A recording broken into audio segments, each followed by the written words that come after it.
महाशिवरात्रीच्या 8 दिवस आधी घरातून बाहेर काढा या वस्तू. महाशिवरात्र हा महादेवांचा अत्यंत पवित्र दिवस आहे. या दिवशी घरात सकारात्मक ऊर्जा, शांती आणि समाधान नांदावं यासाठी महाशिवरात्रीच्या 8 दिवस आधी खालील वस्तू घरातून बाहेर काढणं शुभ मानलं जातं.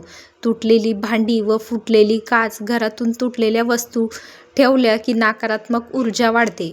अशा वस्तू लगेच बाहेर टाका.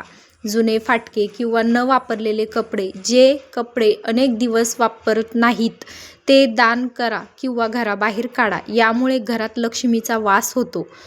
बंद पडलेले दिवे. खराब बल्ब, प्रकाश न देणाऱ्या वस्तू अंधाराचं प्रतीक मानल्या जातात, त्या काढून टाकाव्यात. जुनी वर्तमानपत्र, कागदाचे ढीग, अनावश्यक कागद घरात अडकलेली ऊर्जा दर्शवतात. साफसफाई केल्यानं मनही हलकं होतं.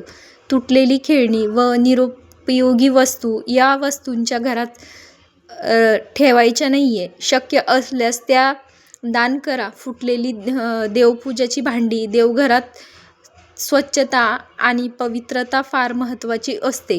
फुटलेल्या पूजाच्या वस्तू ठेवू नये. जुने खराब झालेले धान्य किंवा अन्नाची अवहेलना करू नये. त्याच्यामुळे दारिद्र्यतेचे कारण मानलं जातं. त्यामुळे अशा वस्तू बाहेर काढा. हे करताना मनात फक्त एकच संकल्प ठेवा, महादेव माझ्या घरातून नकारात्मकता